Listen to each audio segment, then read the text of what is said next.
قرآن کریم کے 5 حقوق ہیں جن کی رعایت کرنا مسلمان کے لیے ضروری ہے۔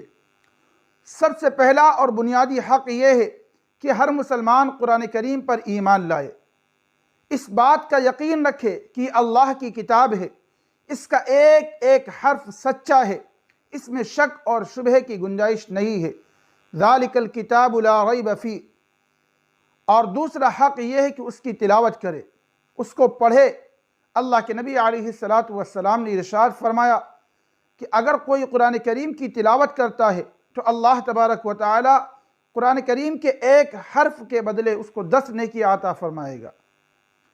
اور تیسرا حق یہ ہے کہ قرآن کریم میں غور و فکر کرے، اس کو سمجھنے کی کوشش کرے، اس بات کی کوشش کرے کہ اللہ تبارک و تعالی اس قرآن کے ذریعے سے ہمیں کیا پیغام دے رہا ہے۔ افلا یتدبرون القرآن۔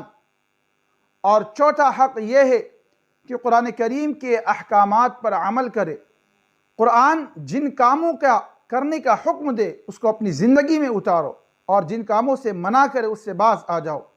ما آتاکم الرسول فخذوہ وما نہاکم عنہ فانتہوا۔